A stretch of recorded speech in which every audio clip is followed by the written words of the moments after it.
Jejum. O que é jejum, irmão? Com esse frio, jejuar. Aquele cafezinho de manhã, fala comigo, jejum. É importante. Ela estava em jejum naquele dia. E, como diz a história, pegou na veia. Ela falou, filho, ele estava drogado de manhã. Vamos para a igreja comigo hoje, tem uma festa lá. E ela foi, Deus, né? Ele falou, todo dia dizia não, arrumava desculpa e tal. Aquele dia ele falou, ele parou, pensou e falou, vou sim, hoje eu vou com a senhora. Ela ficou feliz, ficou alegre, contente. Aí do outro lado, ele deu a palavra para ela, confirmou que vai. Ela falou, então ó, tudo começa às 7 horas, umas 20, 15 para 7 eu passo aqui para te pegar. Fecharam, confirmaram. A hora que ela saiu, Satanás entrou do outro lado e falou assim, ei, você ficou doido? Quem sabia que o diabo fala? O Espírito Santo fala, ele é real. Eu vim no carro agora conversando com Deus, e eu pegava o ar assim, ó, eu sentia o ar, tudo isso aqui é Deus, irmão. Deus é grande, Deus é maior do que você pensa, Ele é tudo. Deus está aqui, ó, Ele é isso aqui, ó. Você está buscando Deus lá tem gente que sai da igreja aqui abençoada, vai lá na profeta do reteté para buscar a bênção. Deus está aqui, ó. Sinta Deus aí, ó. Deus, o ar é Deus. Deus é tudo isso que você está vendo. Amém? E onde que eu estava mesmo? A velhinha ficou feliz. E o diabo lá do outro lado da orelha falou, você ficou doido? Você vai fazer o que na igreja desses crentes? Você vai fazer o que na igreja desses doidos? Aquele pastor Moreira, aquele bispo lá fica só gritando, falando, ensinando, falando daquele Deus que não é lugar para você, rapaz. Seu lugar é outro, sua dimensão é outra. Ele falou, é verdade, fazer o que lá? Não vou não. A hora que ele falou, não vou não, a consciência pesou. Ele falou, não, a minha avó faz tudo por mim. A minha avó é tão boazinha comigo, eu disse para ela que eu ia, eu vou, e o diabo dizia, não vou, eu vou, e aquela briga. Quem sabia que existe uma guerra da carne contra o espírito? Levante as mãos. Por isso que tem que estar em jejum, que aí você vence fácil. Se não tiver, não vence. Amém?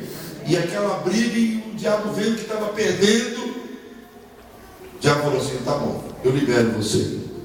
Só que você vai fazer o seguinte, antes de você ir, você vai passar na farmácia. Você vai comprar uma caixa de algodão, ajuda aí, tá certo? Algodão. Você vai colocar na orelha. O diabo ensinou ele. Você vai chegar lá, colocar algodão na orelha. Você vai fazer assim, ó. Você vai tampar com as duas mãos. E você vai participar do culto, você está no último banco. Ele concordou. Ele não queria briga com o capeta. E não queria entristecer a vovozinha dela, mas a vovozinha dele tinha promessa. Quem tem promessa aí? Quem tem promessa não adianta. Já pode lutar de um jeito ou do outro. Deus dá vitória. Tem promessa. Resumindo, vou fechar porque as horas já se foram. Chegou o dia de ir para a igreja, a vovozinha se arrumou, então o melhor falou, hoje eu vou levar uma neta para a igreja. Hoje a promessa vai se cumprir. Amém? Coral, festividade na igreja, a igreja lotada. Ele sentou no último banco da igreja e algodão na orelha e a mão na pessoa. As pessoas olhavam, aquele rapaz com a mão na orelha, passavam. Começou, a senhorinha participava do coral na frente, começou os louvores, ela cutucou a amiguinha dela e falou assim, meu neto está aí, meu neto está ouvindo tudo. Estava nada, estava com a mão na orelha, tampando, cheio de algodão. E os louvores bonitos, Deus falando, e a igreja glorificando. Daqui a pouco sobe o pastor. Apocalipse. Quem tem ouvido lá no meio da mensagem, lá a igreja já triunfando, falando em língua estranha, o rapaz lá, com as mãos na orelha, a velhinha feliz, como Deus está falando com ele. E lá no meio da mensagem, no meio de um texto que ele foi recitar novamente, ele falou, quem tem ouvido espíritos ouçam o que o Espírito diz às igrejas. E a velhinha falou: Deus está falando com ele. Estava nada, não estava na orelha. De repente, antes do culto, que Deus trabalha até nos 45 segundos, antes do culto terminar, faltando uns 10, 15 minutos, ele com as mãos na orelha, de repente, um barulhinho. Aquele barulhão de gente na igreja dando a Deus, mas ele viu uma mosca voar na frente dele assim, aquela coisinha pequenininha, mas irritante, né? Olhando, andando, de repente a moça vai, pousou bem no nariz dele. E ele torcia o nariz, tentava, e a moça começou a andar e fazer. Quem já teve essa triste experiência? Aquela coisa irritante, né? Andando no nariz, e fez do nariz dele um escorregador. E começou a andar, e começou a coçar, e eu ia querendo espirrar, e o povo dando glória a Deus, e o pastor pregando, e ele tentava tirar, botando no banco, a mosca não saía. Aquela foi enviada mesmo. Amém? Aquela foi enviada. Ele tentava tirar de um jeito, tentava tirar de outro, não deu. Ele viu que já estava, não conseguia espirrar, mas vontade de espirrar. Ele falou: vou fazer o seguinte, vou tirar a mão da orelha, vou dar um tapa nessa mosca aí. Quando ele tirou a mão, o pastor estava repetindo de novo: quem tem ouvido, ouça. Moral da história, só para você entender, quem tem promessa de Deus, antes do culto terminar, a hora que o pastor falou: quem tem ouvido, ouça. Ele ficou ouvindo aquilo, e Deus usou um pastor de uma maneira tremenda, que ele esqueceu da mosca, esqueceu do algodão, esqueceu do capeta, esqueceu de tudo. E o pastor falou: agora quem quer aceitar Jesus? O pastor foi rápido, ele levantou a mão e pulou e falou: eu quero aceitar Jesus. Veio para frente, aceitou Jesus, e a velhinha pulou e deu glória a Deus e glorificou a Deus. Quem tem promessa de Deus, pode ter uma mosca no teu nariz. Quem tem promessa de Deus, pode ter o que for, pode aparecer o que for, a promessa vai se cumprir, porque Deus é fiel. Deus é fiel. O diabo tentou, Satanás tentou impedir ele, não conseguiu, ele foi, e como se não adiantasse nada, com as mãos tampando, mas Deus enviou uma mosquinha para pousar no nariz dele, e assim a promessa daquela senhorinha foi cumprida. A promessa cumpre, mas tem que esperar.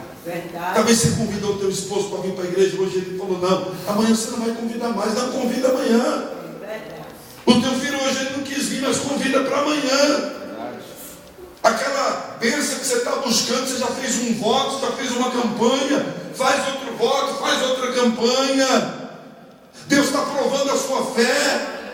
Deus é fiel para cumprir com a sua palavra. Olha quantos anos se passaram de Joel até Atos dos Apóstolos 2. Olha quantos anos se passaram, e há de ser que depois derramarei do meu espírito sobre toda a carne. Olha quantas coisas aconteceu. Foi preciso o Messias nascer, crescer, morrer, ressuscitar, ir para o céu, para o Espírito Santo ser derramado. Louvado seja Deus. Não complica as coisas. Quando Jesus disse ficar em Jerusalém, é para ficar em Jerusalém. Aquele doido que eu contei lá logo no início da historinha, ele cumpre com a porta, estava aberta, ele queria pular o muro, é só passar pela porta. Jesus disse: eu sou a porta. Entra pela porta, continue crendo, continue obedecendo, continue esperando, porque na hora certa, Eclesiastes capítulo 3, há um tempo determinado por Deus para todas as coisas. O tempo de Deus não é o seu tempo.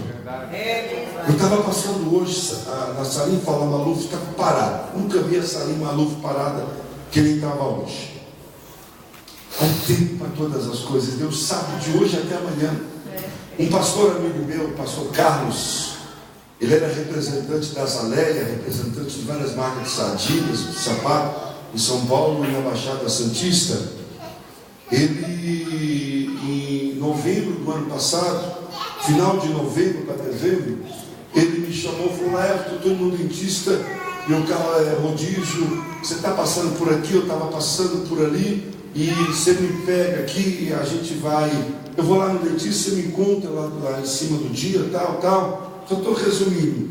E ele pegou, e eu fui, ele foi, né, de Uber, depois eu passei lá para pegar ele, esperei um pouco, viemos conversando, a gente tinha muita amizade, ele orava muito por mim. Foi uma época que eu estava passando, estou passando, mas estou esperando no Senhor, mas naquela época, aquele estava mais difícil, ali estava só o sangue mesmo. E peguei ele conversava muito comigo, ele se abria, eu me abria com ele, a gente era muito amigo, pastor Carlos Alberto, e pastor me lembra ele, assim, a fisionomia morena, assim, e ele, peguei, deixei ele lá, ele mora, a esposa, a família ainda mora na Anália Franca, ali pertinho da Salim Maluf, Tatuapé ali. Aí eu deixei ele em casa, conversamos bastante. Aí eu fui para a igreja, falei: para Carlos, eu estou atrasado, eu vou chegar atrasado. Era uma quarta-feira. Olha como Deus trabalha. Hoje estava passando pelo mesmo lugar, eu lembrei. E deixei ele, irmãos, eu saí da porta do apartamento dele, eu não cheguei a entrar. Vocês me acreditam? Eu fui pregar lá na Barra Funda, da porta do apartamento dele até a igreja, eu fui chorando. Eu chorava que nem uma criança, eu soluçava, mas soluçava que nem uma criança, chorava, e eu achei que era a minha luta. Eu achei, na hora que eu pensei que fosse o que eu estava passando, que estava, sei lá, chorava, glorificava a Deus, exaltava o Senhor, e falei em línguas estranhas, chorava. Ainda mandei uma mensagem para minha esposa, falei: não sei o que está acontecendo, me deu um ataque de choro aqui agora, e glória a Deus, aleluia. Ela falou: não sei o que nós estamos passando e tal, e glória a Deus.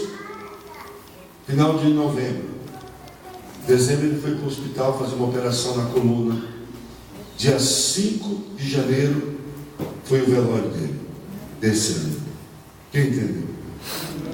Foi a última vez que eu vi ele. Eu já sabia que ele ia ser comigo. Aquilo que eu senti foi o próprio Deus que fez eu sentir, que Deus é onisciente, onipresente. Não pensa você porque vai acontecer na sua vida amanhã, vai acontecer porque você vai acordar e você é forte, vai acontecer porque Deus já determinou que vai acontecer. É promessa. Deus tem promessa para conosco. Então aquele dia, vou botar aí um mês e pouco depois, o velório dele. Aí eu fui entender por que aquele choro. Quem está entendendo?